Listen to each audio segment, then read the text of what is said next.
Fala pessoal, muito boa noite ao nosso 14º episódio. 14º, não, eu não estou maluco, tá? Ao contrário das loucuras que nós vamos dizer neste podcast de hoje, do episódio 12 a gente vai pro 14, né? É um protesto a esse número que significa tantas coisas ruins para o nosso país. E tenho dito, tá bom? Bom, o que você achou desse protesto, hein? Comenta aí. Pessoal, nesse podcast, ele é um pouquinho diferente, tá? Eu estou no chat online com você, ao vivo, tá? Mas este em específico, este episódio, eu tive que fazer gravado, tá? Então ele já foi gravado. Mas eu estou aí assistindo novamente com você para responder e a gente interagir no chat. E deem sugestões, façam as suas dúvidas, porque eu vou responder mesmo assim, tá? Mas Davi, por que você fez isso, tá? Bom, todos os anos eu faço um retiro anual de silêncio, tá? E nesse ano foi exatamente nessa segunda, terça e quarta, tá? Então o meu retiro acabou agora. Eu estou exatamente finalizando o retiro, né? Eu fiquei 3 dias, né? Você vai estar vendo esse vídeo, né? Quando eu ter terminado exatamente o meu retiro, que eu não sei exatamente ainda se eu vou embora na quarta noite ou na quinta de manhã, né? Que é em outra cidade. Mas a questão é que por isso eu não estou gravando ao vivo para você, tá bom? Mas o conteúdo sempre aí de qualidade para a gente trocar uma ideia. E vamos lá no chat, tá? Pessoal, o tema de hoje são os desvaneios de Leonardo Boff, tá? Vamos falar um pouquinho de Leonardo Boff. Davi, mas poxa vida, falar de uma pessoa, não se trata de fazer juízos sobre a pessoa dele, mas sobre as suas ideias, né? O Leonardo Boff, pro bem ou pro mal, e aí o juízo é de cada um, né? Foi um pensador que é um marco para a teologia latino-americana da libertação. Seja ela de cunho marxista ou não, são as grandes discussões que se fazem em torno disso, né? E o meu papel aqui é fazer algumas análises filosóficas e dar alguns pitacos teológicos também, mas como um bom católico, aquilo que me incomoda diante dessas ideias que a gente vai comentar. Eu vou trazer para vocês alguns trechos. Então esse podcast ele é interessante, é como se eu trouxesse o Boff para nosso podcast, né? E aí eu vou trazer as citações dele e a gente vai comentar essas citações. E se você está participando, né, seja ao vivo ou se você está vendo essa gravação, por favor, se você não é inscrito, se inscreva. Para você ajudar, para que o YouTube entenda que esse conteúdo é relevante e possa entregar para mais pessoas. Deixe o seu comentário para gerar mais engajamento, para a gente poder trocar uma ideia, tá? Então, curta, comente, compartilhe com os seus amigos, tá? Considere se inscrever também, para você sempre ser avisado dos nossos podcasts semanais, toda quarta-feira, às 10 horas da noite, tá? Bom, e aí eu vou trazer basicamente citações de 2 livros de Leonardo Boff, tá? O primeiro livro, ele é o Paixão do Mundo, Paixão de Cristo, Paixão do Mundo, tá bom? Esse é o primeiro livro aí que a gente vai comentar. E também Jesus Cristo Libertador. E teria muitas coisas que poderíamos falar, né? Na hora que você para ler essas ideias, você fala assim, meu Deus, o tanto de aberrações que você vai lendo que vai te trazendo várias ideias para fazer os comentários, tá? Então, assim, eu não vou aqui falar da pessoa, mas vamos focar nas ideias.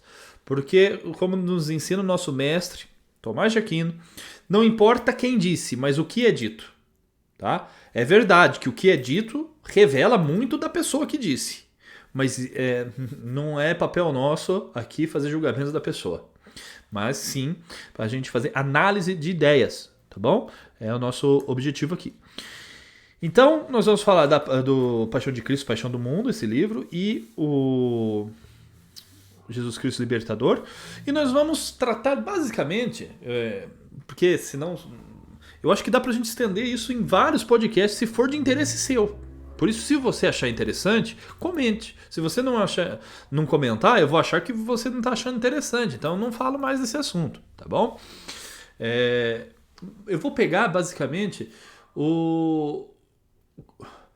a visão que o Boff tem sobre a consciência de Jesus, tá? Primeiro, então, eu vou explicar para vocês um conceito. Eu sei que não é tanto uma aula, né, a ideia do podcast, mas vamos lá trazer alguns conteúdos mais interessantes aqui. Existe um teólogo protestante chamado Bultmann. E esse Bultmann, basicamente, ele diz que existe o Jesus histórico e o Cristo da fé.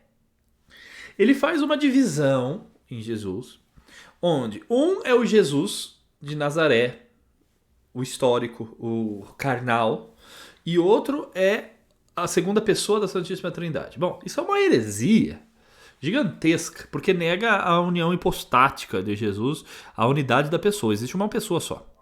Jesus é uma pessoa só. Não existe uma pessoa humana de Jesus. A pessoa de Jesus, ela é divina, né? Ela tem duas naturezas, tudo bem. Mas negar que Jesus tinha a consciência de quem ele era é absurdo. É uma negação absurda. E nós vamos ver várias dessas heresias presente no Boff. Então o Boff, ele tem aí uma estreita ligação nessas duas obras com o Bultmann. E não só isso, tá? Se a gente tiver que fazer aí algumas, vamos colocar assim, análises genealógicas intelectuais do Boff, a gente poderia comentar o seguinte: o liberalismo moderno de Harnack é um ponto. A gente poderia fazer... Na verdade, o interessante seria aulas daí, né? Não um bate-papo, mas só para você saber e buscar. O existencialismo de Barth e Tillich, né? O Boff, ele bebe deles também. O conceito de esperança e história em Pannenberg e Moltmann, que são complicadíssimos, tá? E a evolução hegeliana de Teilhard de Chardin. Né? Então, assim, mas teologia e tal, tem muita filosofia aqui. Tem muita filosofia aqui. Aliás, sem uma boa filosofia, não existe uma boa teologia. Então, o maior erro de muitas pessoas hoje é achar que vai fazer teologia sem aprender uma boa filosofia, achando que só porque você é ignorante em filosofia, você vai fazer uma boa teologia pura. Isso não existe. Isso só vai garantir uma péssima filosofia na sua teologia. Porque toda a sua teologia ela vai ter origem de ideias, ela vai ter estruturas racionais, às vezes até irracionais, mas enfim, que vão ser analisadas. O maior erro das pessoas que querem hoje fazer teologia é ignorar a filosofia. Então, a importância da filosofia para quem quer fazer estudos teológicos. Tá? Bom, vamos para o Boff. O Boff, ele me parece ter uma visão muito negativa da teologia. Tá? Por que eu falo negativa? Porque assim, ele a todo momento ele quer purificar de alguma maneira o que Jesus viveu e da teologia que fizeram. Mas isso é teologia. E a minha pergunta é: mas Boff, o que você está fazendo seus livros, nessas suas reflexões, ela é uma narrativa do Jesus histórico ou é teologia? Eu prefiro muito mais teologia dos apóstolos do que a sua. Se eles lá no primeiro século, segundo você, faz distorções sobre Jesus, então eu não sei o que você faz. Porque se eu falar que é uma distorção somente, eu vou ler palavras aqui, as ideias, as suas ideias, está escrito, né? Os absurdos. Então vamos comentar algumas coisas. E aí ele cria um termo, isso que dá ficar bebendo muito de alemão, achar que pode ficar fazendo neologismo a todo custo. Ele diz que a gente tem que encontrar nos evangelhos os textos jesuânicos. O que seriam os textos jesuânicos? Aqueles que com certeza são de Jesus mesmo. Então ele acha que tem a capacidade, a estrutura de análise para poder separar da própria Bíblia o que é que foi dito de Jesus e o que colocaram na boca dele. E ele faz isso como? Colocando palavras na boca de Jesus. É extraordinária a arrogância desses escritos. Entende a incoerência? Então vamos lá. Qual que é uma das teses que ele tem aqui? Vamos falar do livro Jesus Libertador, tá? Ele fala que Jesus foi desenvolvendo nele a estrutura crística. A estrutura. E o que isso quer dizer? Quer dizer o seguinte, que ele foi se tornando Deus. Ou melhor, né, para ser mais justo a linguagem, ao pensamento dele. Ele foi se tornando consciente de que era Deus. Segundo ele não tinha essa consciência total e plena. Nem mesmo até na hora da cruz. E ele diz isso baseado na palavra meu Deus, por que me abandonaste? Ele chega a dizer que a única das 7 palavras de Jesus na cruz, a única que é histórica de fato é essa. Ele diz isso. Eu vou colocar aqui as páginas, tudo, para você, se quiser, ler e fazer as suas, sei lá, se vale a pena recomendar essa leitura, mas se for das suas questões fundamentais, se você quer ser um estudioso e quer entender na fonte essa aberração, então tá aí, vai ter aí a grande sugestão, tá bom? Então ele fala dessa estrutura crística. E aí, qual que é a grande questão? Ele vai chamar isso também de hominização. Ou seja, tornar-se todo homem, né? Então, a plena hominização do homem, que daí o homem também é chamado a seguir esse exemplo de Cristo, supõe essa homonização de Deus. Então, ou seja, agora os homens só podem se divinizarem porque Deus se humanizou. Existe um ponto aí legal que poderia ser salvo disso, mas eu não vou entrar nisso, senão a gente vai entrar em questões. Vamos pro foco da consciência, porque senão vai abrir muito precedente aqui e a gente vai precisar de, sei lá, 3 podcasts para resolver isso aqui. Mas vamos lá. Olha a loucura aqui, ó.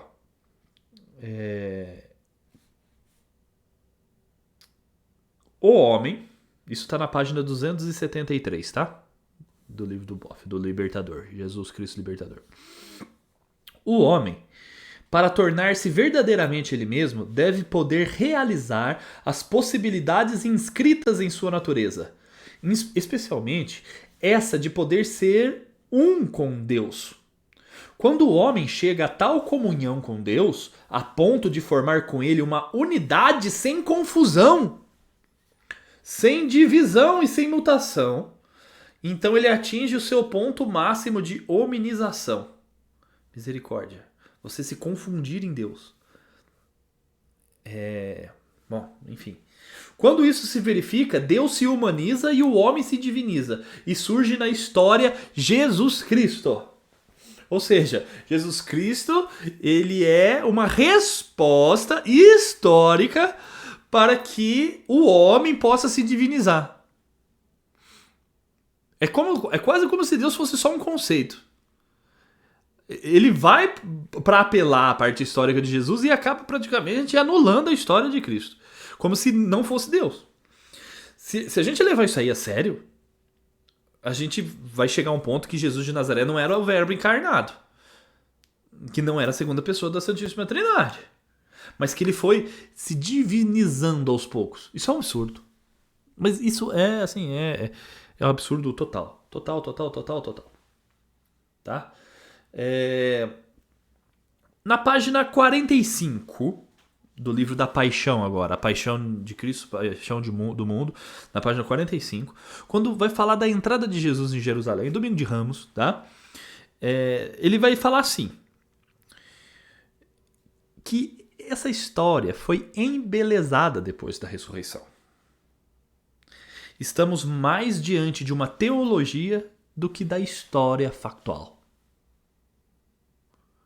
Engraçado que lá no Antigo Testamento, Zacarias 9:9, se eu não me engano, acredito que é isso mesmo, o profeta Zacarias já dizia: eis que vem o teu rei para te salvar, montado num jumento. Um profeta, quando está em Deus, consegue enxergar até aquilo que não se realizou ainda. E um herege, mesmo quando já se realizou, não consegue enxergar. Essa é a grande diferença. Olha que loucura. Aí, ele vai dizer algumas coisas até sobre a última ceia aqui, né? Mas o que mais me pegou aqui, sabe assim, eu fiquei bolado. É na página 49, gente. E seguinte, tá? Página 49 e 50 aqui. Quando ele vai falar da tentação de Jesus no Getsemane. A agonia de Jesus. Jesus sua sangue até a morte. Se prepara, ele sabe. Se prepara para beber do vinho que o seu pai prepara para ele. Esse banquete sacrificial. E aí ele vai dizer assim, ó. O relato da tentação no Getsemane vem preenchido de teologia em função das necessidades parenéticas da comunidade primitiva.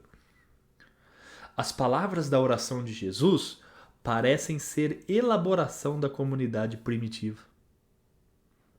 Meu Deus do céu. A recomendação, né, de vigiar e orar é muito provavelmente essa justificativa das primeiras comunidades. Depois ele ainda diz, a consciência da tentação de Jesus, de como suportou e venceu na oração, levou a comunidade a elaborar a cena do Getsemane. Ou seja, elaborar a cena, construir esse teatro. Uma fé construída na mentira. Gente, olha os pressupostos que a gente pode inferir disso aqui. De que os cristãos vivem uma ilusão. Não dá para entender. Não dá para entender como católicos e outros que se dizem cristãos podem seguir um homem desse. Tá? Ele diz ainda que esse conteúdo não se prende a fatos históricos concretos, mas uma reflexão cristológica. Oh, meu Deus do céu. Oh, meu Deus do céu. Na página 58 ele diz que as 7 palavras de Jesus na cruz, com exceção do meu Deus, me abandonaste, possuem valor histórico discutível. Gente do céu. Imagina assim, meu Deus, sabe, às vezes eu fico sem palavras de tanta coisa que a gente está trazendo aqui para o debate. Olha os absurdos aqui que a gente está discutindo. Sabe?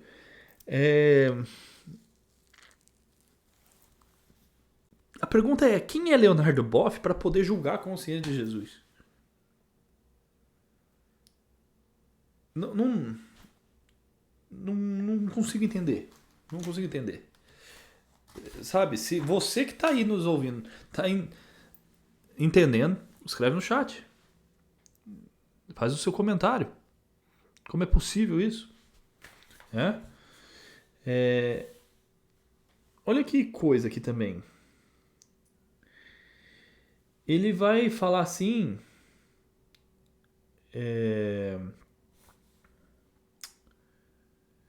Desculpa, né? Aqui é uma reflexão até. O apóstolo Paulo, quando ele escreve as cartas dele para a comunidade, ele narra algumas experiências místicas que ele teve. De ter sido arrebatado, de ter visto alguma parte do céu, enfim. A pergunta é, Paulo é maior que Jesus? Como pode Paulo ter tanta consciência do céu, da divindade, da revelação, e Jesus não? Sabe, domingo retrasado desse vídeo gravado, na missa teve a leitura do evangelho que é assim, o que as pessoas estão dizendo sobre quem é o filho do homem, né? E aí cada um tem uma opinião. Alguns dizem que é João Batista, alguns dizem que é Elias, alguns dizem essas besteiras aqui. Mas daí Jesus volta para os seus apóstolos e diz assim, e vós, quem dizeis que eu sou? E Pedro diz corretamente. E é engraçado que quando Pedro fala sobre Jesus, logo em seguida revela quem ele é, a pedra sobre a qual Cristo funda a sua igreja. Por quê? Porque quando nós falamos de Jesus, nós não mudamos Jesus. Nós não acrescentamos nada a Deus. Sabe, é aqui um grande ponto que a gente tem que entender. As pessoas ficam discutindo religião, ficam discutindo doutrina, mas ou a sua fé, a sua religião, essa doutrina, ela é real ou ela não é. E se ela não é real, além de você estar vivendo uma paranoia e pode desenvolver suas psicoses, além de tudo isso, né, de ser uma mentira, você está deixando de viver a realidade. Entende?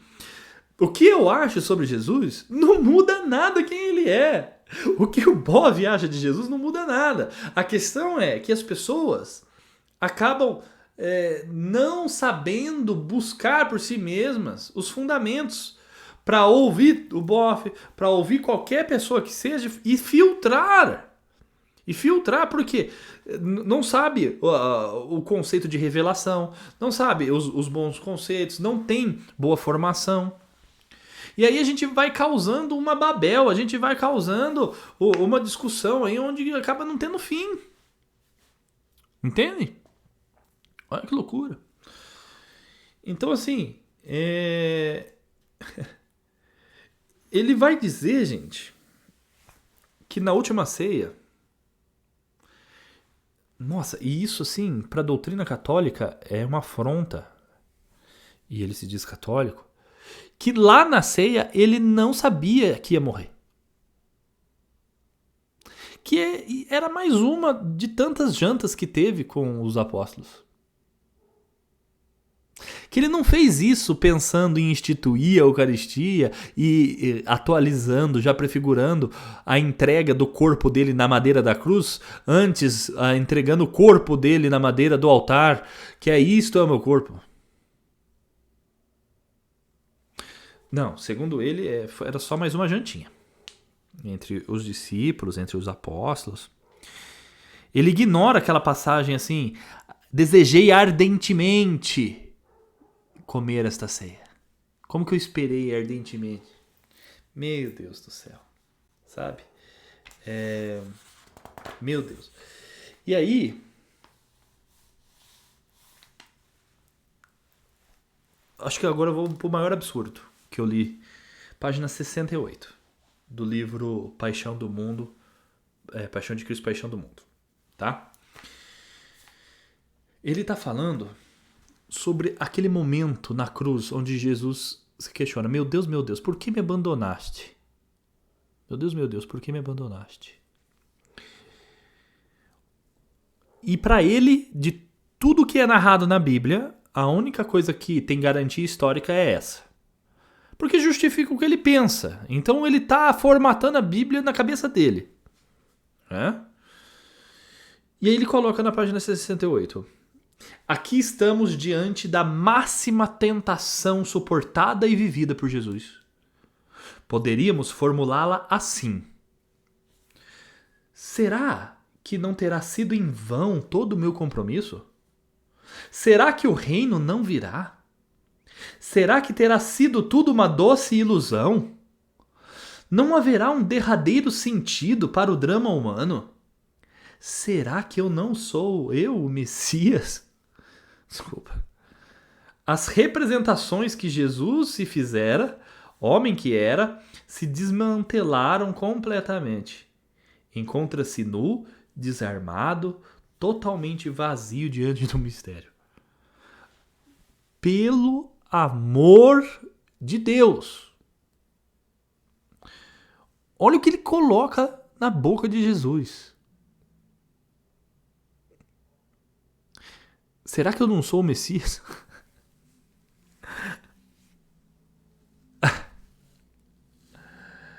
Ai, meu Deus do céu. Ai, meu Deus do céu.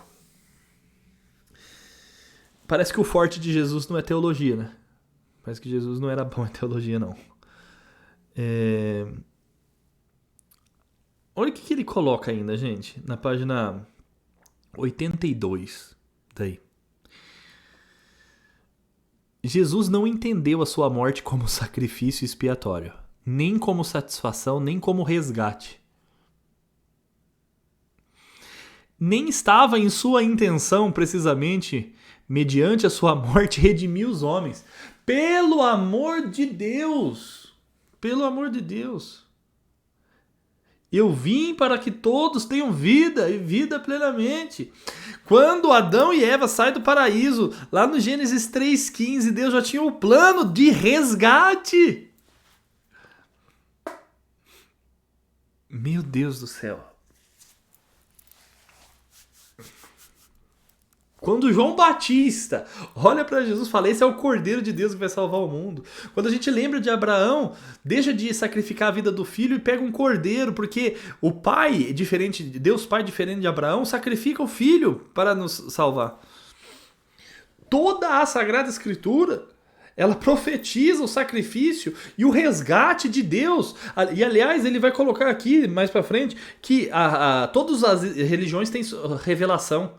Ele confunde o conceito de revelação, com R maiúsculo, com revelações particulares. A revelação que vem da parte de Deus, ou seja, Deus que vem até nós com aquilo que eu acho que Deus está me falando. É muita confusão em poucas páginas, gente. É muita confusão em um livro só. E saber que esses dois livros estão a rodo nos seminários.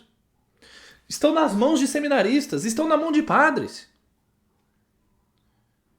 Que Deus livre o Brasil dessa heresia. Sabe? Não dá. Não dá. Sabe? Não dá pra pegar leve. Gente, vocês me desculpam. Desculpa. Tá? Mas assim... afirmar que nem Jesus sabia que a sua morte ia ter um sacrifício, um sentido de sacrifício de redenção dos homens, é atentar contra a inteligência de qualquer um. Sabe? Não dá. Não dá pra, assim, falar de outro jeito, né? Então, assim, parece que Jesus não tinha condição, né, de analisar. Quem sabe fazer teologia é ele, Jesus não. Ué, fazer o quê? Tá? Então, assim, depois a gente tem o problema da linguagem, porque vai ser questionada e começa a querer justificar o injustificável, né? Mas em tudo isso a igreja ela acaba sendo muito prejudicada, porque se levanta muita poeira, se levanta muita coisa. E é esse o principal teólogo aí da libertação, essa teologia latino-americana, né, que fez a sua opção preferencial pelos pobres e que busca se desvincular de análise marxista, né? Então, assim, a doutrina social da igreja já existe, ela já é pura e ela já foge da análise marxista. E os intelectuais latino-americanos da teologia até hoje não foram capazes de se desvincular do marxismo. A verdade é essa. A verdade é essa. Então, assim, eu li um artigo de 1985 escrito pelo padre ainda, né? Padre Dadeus Grings, que depois virou bispo. Ele ainda morava em Roma. Fez seu doutorado lá em teologia. Depois vai virar bispo. Inclusive, ele foi bispo da minha diocese, que depois foi para Porto Alegre. Enfim, onde ele tenta dizer que o problema do Boff não é a teologia latino-americana da libertação, mas a teologia europeia do Bultmann. Que devemos fazer distinção entre a opção preferencial dos pobres, que a América Latina fez, e a análise marxista. Tudo bem. É legal ver essa boa intenção, talvez, de querer querer salvar o cara, mas aí eu acho que assim, dom da Deus, ou você não sabe o que é análise marxista, não estudou marxismo o suficiente, ou não leu as obras do Boff suficientemente, ou talvez não entendeu as instruções sobre a genuína teologia da libertação, né? Inclusive, enfim, né? É um ponto aí que a gente pode depois debater. O que é uma análise marxista? Né? O Brasil, inclusive, deixa aqui minha crítica, por exemplo, dentre todos a CNBB, ela não é magistério da igreja, né? A CNBB. E isso você encontra essa definição no próprio site da CNBB. A CNBB não é o colegiado de bispos. Ela é uma conferência que reúne todos os bispos, mas também leigos. Tem toda uma questão aí. E nem sempre ela fala em nome de todos os bispos. Os documentos da CNBB, eles não são dogmáticos. Eles não têm esse peso, né? Cada bispo em sua diocese acaba, enfim, estimulando, aí são outros 500, né? E por muito tempo, vamos colocar a década de 70, 80, né? Principalmente década de 70, 80, que se formaram uma maioria de padres aí, tinha muito disso, dessa teologia da libertação. E não só a saudável, mas, enfim, um esvaziamento da fé. Eu vivi no seminário por 4 anos e eu escutava uma frase assim, que na filosofia o seminarista perde a fé e na teologia ele vai perder a razão. É assim o tamanho do absurdo das coisas que a gente escuta, né, sobre a formação católica. O seminário devia ser o útero, um útero para se gerar novos cristos, né? E acaba talvez sendo o lugar onde o demônio mais age e mais tem domínio na face da terra, né? Precisamos rezar muito sobre isso, né? Então, e precisamos rezar muito pelos nossos bispos, obviamente, né? Mas, por exemplo, eles fizeram a ação da campanha da fraternidade na Quaresma, né? E com isso, você não vê a Quaresma sendo esse tempo tão forte de conversão pessoal, de penitência, mas sobrepuseram uma questão social sobre a conversão pessoal. E Cristo veio nos libertar, ele é libertador sim, mas primeiro do pecado e da morte. Né? Não anotei aqui a página, mas tem um momento em que o Boff questiona a passagem de Pilatos lavando as mãos, né? Falando que isso foi colocado também, não é histórico, só para o Estado romano enxergar a religião nossa inofensiva, passando pano para a política. Uma linguagem revolucionária, né? Uma linguagem totalmente revolucionária. Então, não é à toa, e aqui, se você é líder da Igreja Católica de alguma maneira, fica aqui meu questionamento. Pega os números do abandono da fé católica da década de 60 até agora. Percebe para onde está indo o teu rebanho? 100 anos atrás, 90% praticamente era católico. Olha hoje. Não temos 30% de bons católicos no Brasil. E isso é fruto do mau testemunho e de uma teologia porca implantada. Uma falta de doutrina, uma falta de teologia de joelhos. Né? Davi, mas se eu me indica um livro para eu não cair nessa cilada, essas visões de Jesus, do histórico e tal. Gente, o melhor teólogo que destrinchou essa questão de Jesus histórico e o Cristo da fé, dando a resposta doutrinal do coração de Deus, né, foi o Papa Bento XVI, com o livro Jesus de Nazaré. Muita gente não entendeu a introdução do livro dele. Talvez depois desse podcast, leia de novo, você vai entender. Vai fazer sentido para você. Tá bom? A gente, infelizmente, está sofrendo muito um esvaziamento da fé. E aqui o meu papel não é criticar nenhuma pessoa em específico, mas essas ideias. Ah, sim, essas ideias não tem como passar. Vamos estudar mais, vamos crescer mais na fé e vamos fazer acontecer. Tem como mudar o clero? Essa semana retrasada perguntaram para mim na caixinha de perguntas, falou assim, você acha que o que dá para fazer para daqui uns 40 anos a gente ver mudança, né? Gente, primeiro que esperança é uma virtude teologal, né? A gente precisa crescer mais na fé, na esperança, acreditar mais em Deus, tá? Mas para de olhar para o erro ao lado. Pense em você. Primeiro, você com a sua vida, como que tá o plano de vida? Muda isso. Depois, na tua casa, tá? Na tua casa. Como que tá a tua família? Como que tá a vida espiritual da tua família? Como que tá tudo isso? A vida aqui. No que depende de você. Esforça-te, foca nisso. No teu trabalho. Você tem evangelizado no teu trabalho? E aqui não é ficar pregando, falando de Jesus. Não, é sendo Jesus.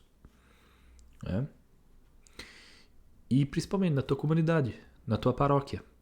O que você faz lá? Você tem trabalhado na tua paróquia? Você tem buscado em ocupar espaços? Você tem tentado dar formações? Você tem se preparado para ser um ponto de... Você está preparado para ser esse ponto de mudança se te derem oportunidade? Faz sentido isso para você? Monte seus grupos de estudo, junte os seus amigos e vão para cima. É para isso que serve esse podcast, para a gente refletir como está a nossa vida, tá bom? Bom, hoje, infelizmente, como eu disse, né? Esse programa está sendo gravado. Ele não... Mas estou online no chat conversando com vocês. Mas deixem as sugestões, tá?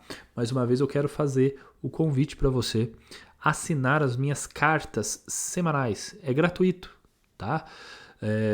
Na descrição tá o meu Instagram e no link do meu Instagram você assina a Carta de um Peregrino, onde eu medito a liturgia dominical. O meu objetivo é, primeiro, eu ficar mais perto de Deus. Serve para eu rasgar meu coração diante de Deus. E essa leitura talvez pode inspirar você a se aproximar mais de Deus. Tá? Essa é a minha ideia, eu estou distribuindo, eu estou te dando esse tesouro, essa pérola, essa meditação. Imprime, leva na missa, lê na hora da comunhão, reza com isso. Vai te ajudar, tá bom?